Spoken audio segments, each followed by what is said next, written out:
Good afternoon. I hope that you're all having a productive and enjoyable day, this first day here at CGI. The energy feels terrific, and we're going to keep it going with a great panel discussion about how to help more of our young people get the skills they need to find good jobs in this tough economy.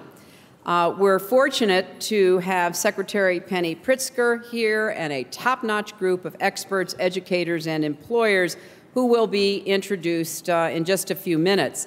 But you know, creating good jobs and more opportunities for young people has been at the heart of CGI America from its beginning.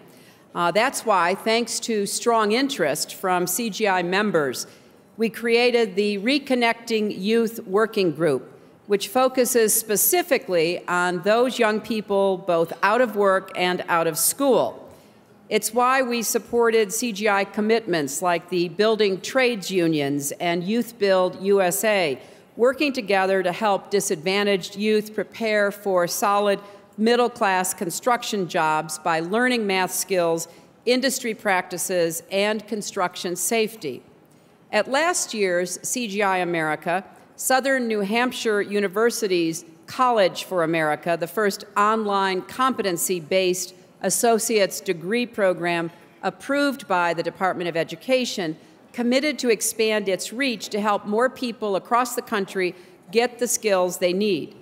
And other organizations, including Arnold Worldwide, the Employment Pathways Project, GAP, and Opportunity Nation, committed to launch a PSA campaign to educate employers about the potential of unemployed young people and to provide an online platform to give employers tools to get involved. So this has been a priority for us because 6 years after the financial crash, many young people are still struggling. In fact, one of the most terrifying statistics is that nearly 6 million young Americans between the ages of 16 and 24 are out of school and out of work. And for those who don't get a college education or even high school, most doors just won't open no matter how hard they knock. And nearly 1 in 5 young Americans who have dropped out of high school are unemployed, more than 3 times the national unemployment rate. So the statistics go on, and one could say, well, that's terrible for them. 1 in 4 young African Americans unemployed. But the economists tell us that the youth unemployment crisis could cost our country more than $20 billion in lost earnings over the next decade alone. So we want to get to work, and it's one of the highest priorities for CGI America, and I'm delighted that there is so much interest because ultimately it's about more than paychecks. As Secretary of State, I saw firsthand what happens in communities around the world where young people feel alienated and marginalized. It's corrosive and explosive. So let's get started with some of the commitments that we are so proud to be making today. Some are long-time CGI participants, but some are new to CGI. Now, we began working when I joined the foundation to pull together a lot of our initiatives and partnerships around employment for young people, and working with educators, economists, communities, and businesses of all sizes. We came up with a program to better connect young people with workforce training programs and employers looking to hire. We're calling this Job One. We've assembled a network of businesses prepared to commit to providing new opportunities that represent a range of industries from high-tech to hospitality, from financial services to retail to manufacturing. We know we all have a lot of work to do. This is not going to be an easy challenge to meet, but I am confident with the kinds of commitments you're going to hear about and the panel discussion that will expand on this, you will learn much more. So let me quickly move here to a specific example that I had when I was proud to visit a local factory here in Denver and to see for myself what can be done in the kinds of combinations of partnerships that are important. So the goal of Job 1 is to do for other young people what I saw happening when I visited Intertech Plastics, where they had, under their leader, Noel Ginsberg, partnered with the Colorado I Have a Dream Foundation. And we met some of the young people that were being mentored. One young man who had been mentored for years, joined the Navy, got a college degree, was a real success story, and clearly told me that he knew he needed to do better but didn't quite know how to do it. But thanks to the mentoring and support from this community here in Denver, he found a very positive path forward. So let me now welcome 10 of our commitment makers to the stage, starting with Julie Smolyansky from Lifeway Foods, Peter Scher from JPMorgan Chase, Kathleen Matthews from Marriott, Alid Miles from Symantec, Christy Pombianchi from Corning, Gail Gershon from Gap, Lori Harnick from Microsoft, Naomi Moranzoni, Salesforce.com Foundation, Jessica Lawler, MDC Partners, and John Gupta from EY. Now, as part of Job 1, all of these great American companies are committing to expanding training, hiring, and mentoring, and to encourage other businesses to step up as well. Some of the employers before you are longtime leaders in youth employment, and they are committing to scale up their programs to support even more young people. Others are launching new efforts. For example, Gap already provides job training and paid internships to underserved youth in 4 cities. Now it will expand into a 5th and commit to help up to 90,000 young Americans gain workplace skills. JPMorgan Chase will invest $5 million over the next 2 years to fund 4,000 summer jobs in 14 cities and to offer work readiness opportunities to another 20,000 young people. Microsoft, through new paid internships, retail employment pathways for former interns, and job shadowing and technology camps for underserved students, is committing to reach more than 29,000 young people. Courtyard by Marriott will help 10,000 underserved high schoolers learn about careers in the hospitality industry through job shadowing and career mentoring.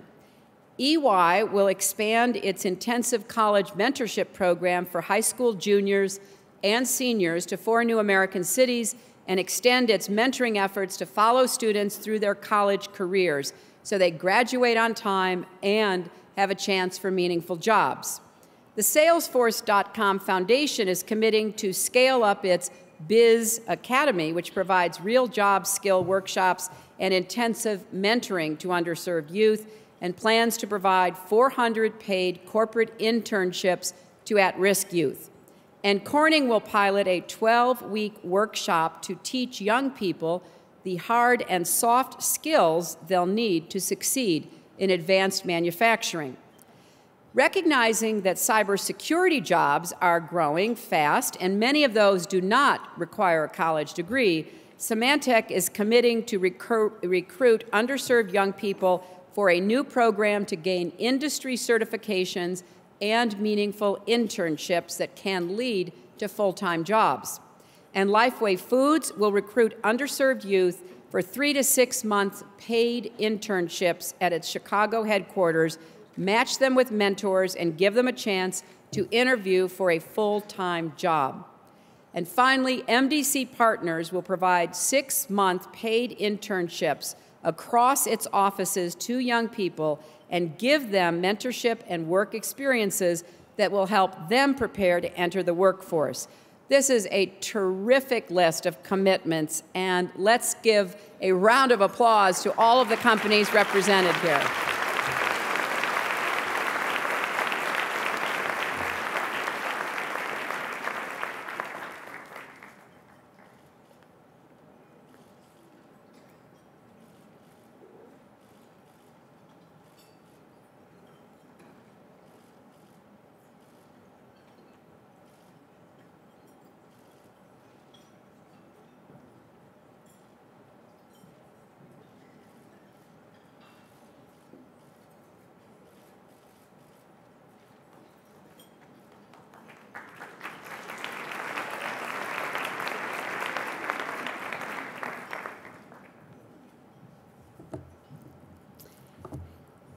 Very exciting indeed. Now, blue chip companies are just part of the youth employment puzzle. So now I would like to welcome Jarvez Hall from Small Business Majority, Lisa Goodby from Goodby and Associates, and Noel Ginsberg from Intertech Plastics, Tim Gadet, Small Business Majority, and Jeffrey Wallace, Leaders Up. And while they're joining me on the stage, I just want to make clear that we're looking for small and medium-sized businesses because that's where most of the jobs in the country actually come from. That's where young people need to be able to get their foot in the door.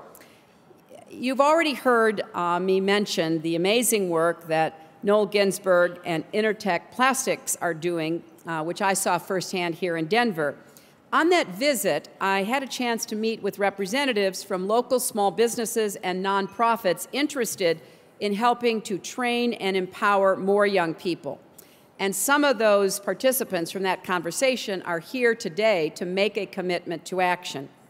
Small Business Majority, in partnership with Goodby and Associates, Intertech Plastics, and many others, is committing to recruit 100 small businesses to create new youth employment opportunities and work toward a real small business movement to train and hire young people.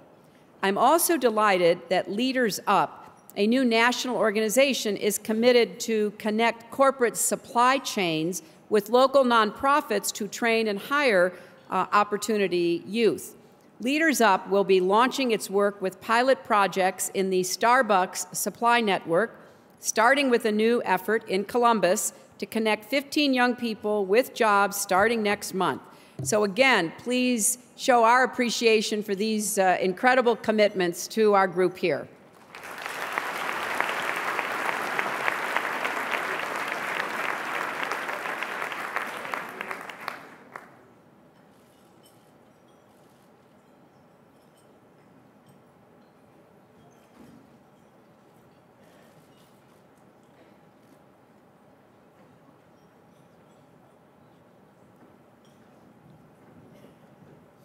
And finally, I'd like to invite to the stage Ruth Farmer of the National Center for Women in Tech, Barbara McAllister of Intel, Mo Fong of Google, Balaji Ganapathy of Tata Consultancy Services, Sandra Evers Manley of the Northrop Grumman Foundation.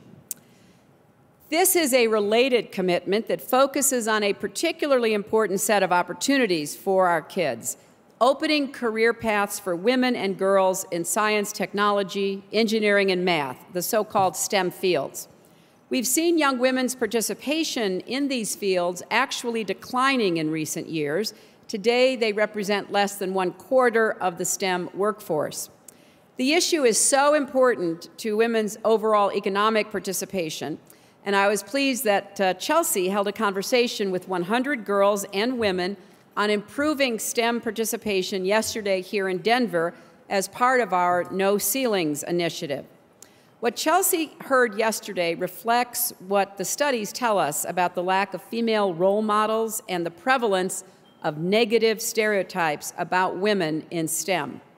So to increase the representation of women in these STEM fields, the National Center for Women and Information Technology, in partnership with the organizations represented here on stage, as well as Microsoft, Sphero, and UC Irvine, commits to scale up the Aspire IT program, extending mentorship and IT skills training to reach 10,000 middle school girls by 2018.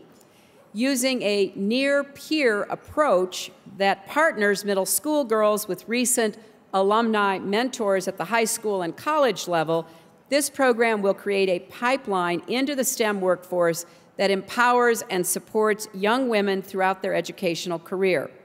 The goal for the next 4 years is to recruit 600 qualified mentors and 250 partner organizations to jointly develop and deliver 400 STEM-focused after-school programs, summer camps, and workshops for middle school girls. Now, it won't surprise anyone that I absolutely love this idea. And I'm so pleased that we have this partnership for commitment on behalf of women and girls in STEM. So please join me in thanking our commitment.